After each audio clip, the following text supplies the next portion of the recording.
সোমবার বিএনপির স্থায়ী কমিটির মিটিং হয়েছে। সেই মিটিংয়ে সিদ্ধান্ত হয়েছে যে ফেব্রুয়ারিতে দ্রব্যমূল্যের ঊর্ধ্বগতি, সুষ্ঠু নির্বাচন এবং গণতন্ত্র ফেরাতে ফেব্রুয়ারিতে রাজনৈতিক কর্মসূচি ঘোষণা করবে BNP. On the other hand আমরা অনলাইনে দেখলাম যে আওয়ামী লীগের পক্ষ থেকে ফেসবুক পোস্ট দিয়ে ফেব্রুয়ারিতে মাসব্যাপী কর্মসূচি ঘোষণা করেছে আওয়ামী লীগ। সরকারের পদত্যাগ, দ্রব্যমূল্য বিচার নামে প্রহসন ও গ্রেপ্তার বন্ধ সহ বিভিন্ন দাবিতে। এই দুই কর্মসূচির মধ্যে কি কোনো যোগসূত্র আছে কি না? আরেকটু বিষয় হলো যে ঠিক ফেব্রুয়ারিতেই আপনারা এই কর্মসূচির জন্য বেছে নিলেন কেন? ধন্যবাদ। আজকের এনটিভিতে আপনার প্রতিদিন সংলাপের অনুষ্ঠানে আমাকে আমন্ত্রণ জানান।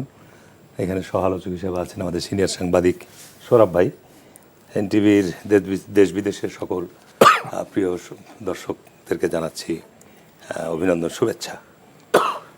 আমি প্রথমেই বলছি যে আওয়ামী লীগের যে কর্মসূচির কথা শোনা যাচ্ছে, এটি আওয়ামী লীগের কোনো বিশ্বাসযোগ্য জায়গা থেকে এ ধরনের কর্মসূচি আমি জানি না।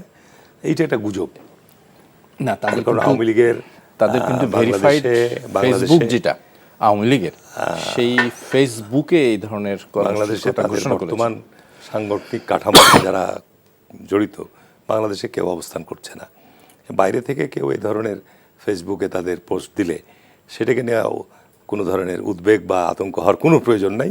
তার কারণ গত 15 বছর আওয়ামী লীগ বাংলাদেশের মানুষের উপর যে জুলুম অত্যাচার চালিয়েছে এবং সর্বশেষ বাংলাদেশে যে গণহত্যা চালিয়েছে, যার ফলশ্রুতিতে তাদের প্রধান সহ আওয়ামী লীগের শীর্ষ নেতারা সব আত্মগোপনে এবং দেশ থেকে পালিয়ে গেছে। এই অবস্থায় বাংলাদেশে এই অপরাধ যারা করেছে, এই অপরাধকে মাথায় নিয়ে নতুন করে রাস্তায় নামার মতো তাদের দুঃসাহস দেখা বলে আমি বিশ্বাস করি না। এটা আমি মনে করি এটা গুজব, নিছক গুজব ছাড়া কিছু নয়।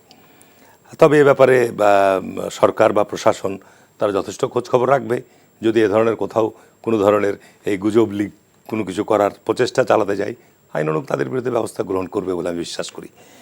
আর বিএনপি যেটা আগামী ফেব্রুয়ারিতে আপনার যে কর্মসূচির ঘোষণা বিভিন্ন গণমাধ্যমে আসছে বা আমাদের স্থায়ী কমিটির বৈঠকে সিদ্ধান্ত হয়েছে, আসলে বিষয়টা হচ্ছে কি যে দেখেন, এই বর্তমান অন্তর্বর্তীকালীন সরকারের মেয়াদ প্রায় 6 মাস শেষ হতে যাচ্ছে। আমাদের সংকটটা কি, জাতীয় সংকটটা কি? জাতীয় সংকটের মধ্যে অন্যতম সংকট হচ্ছে বাংলাদেশকে একটা গণতান্ত্রিক পথে নিয়ে যাওয়া। এইটি হচ্ছে প্রধানতম সংকট। তার মানে গত 1/11-এর পর থেকেই বাংলাদেশে যে বিরাজনীতিকরণের প্রক্রিয়া শুরু হয়েছিল এবং বিগত প্রায় 15-16 বছর 3টা জাতীয় সংসদ নির্বাচন অনুষ্ঠিত হয়েছে এবং স্থানীয় সরকারের যে নির্বাচনগুলো হয়েছে, এগুলো জনগণের সাথে, ভোটারদের সাথে একটি প্রহসন, তামাশা ছাড়া কিচ্ছু না। দীর্ঘদিন যাবৎ এদেশের মানুষ তাদের ভোটাধিকার প্রয়োগের মধ্য দিয়ে তাদের প্রতিনিধি নির্বাচন করতে পারে নাই। সুতরাং এটি হচ্ছে প্রধান জাতীয় সংকট। এই জাতীয় সংকট থেকে মুক্তির জন্য যত দ্রুত সম্ভব এই অন্তর্বর্তীকালীন সরকারের যে দায়িত্ব, সেটি হচ্ছে নির্বাচনের রোডম্যাপ ঘোষণা করা যত দ্রুত সম্ভব।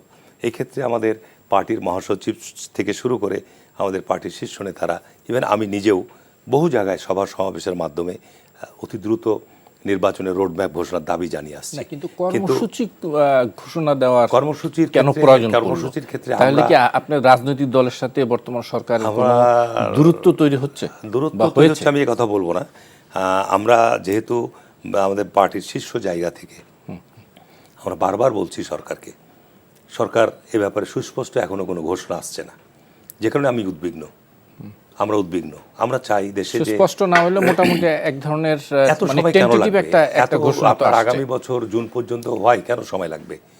আপনার একটা 1/11-এর সময় তারা যে সময় নিয়ে কিংস পার্টি গঠন করতে গিয়েছিল, আবার শোনা যাচ্ছে যে ফেব্রুয়ারিতে নতুন পার্টির উন্মেষ ঘটবে। আবার এটা মোটামুটি নিশ্চিত, তারা যারা করবে তারাই বলছেন। বিভিন্ন ধরনের আপনার এই ধরনের কথা শোনা যাচ্ছে। সেটাও নতুন পার্টি আসুক, অসুবিধার কিছু নাই। কিন্তু মূল বিষয়টা হচ্ছে যে 2 বছর কেন সময় লাগবে? এটা অনির্বাচিত সরকার, আর সরকারের যদি সাফল্য আমরা দৃশ্যমান হতো, অন্তর্বর্তীকালীন সরকারের যে উপদেষ্টা পরিষদ গঠিত হয়েছে, তারা যদি জনগণের যে প্রত্যাশা, জনগণের যে আকাঙ্ক্ষা বা জনগণের যে চাহিদা ছিল, সেই জায়গাগুলো যারা যদি মিট আপ করতে পারতো, তাহলে আপনার 1 বছর 1.5 বছর সময় এটা কোনো ব্যাপার ছিল না। কিন্তু ইতিমধ্যেই এই সরকারের কর্মকাণ্ড নিয়ে কিন্তু দেশে দেখেন বিভিন্ন ক্ষেত্রে একটা বিশৃঙ্খলা বিরাজ করছে, ছাত্ররা রাস্তায় নামছে, বিভিন্ন দাবি দেওয়া নিয়ে বিভিন্ন রাস্তায় নামছে, এর ফলশ্রুত হচ্ছে জনদুর্ভোগ বাড়ছে।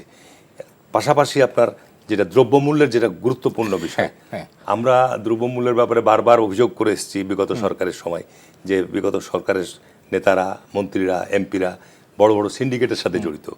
সিন্ডিকেট না ভাঙতে পারলে দ্রব্যমূল্য আমি নিয়ন্ত্রণ আনতে পারছি না। তো সরকারের যে প্রায়োরিটি ওয়ার্কের মধ্যে হচ্ছে 1 নাম্বার আপনাকে নির্বাচনের রোডম্যাপ ঘোষণা করে নির্বাচনের গণতন্ত্রের পথে আপনার দেশকে নিয়ে যাওয়া, এটা 1।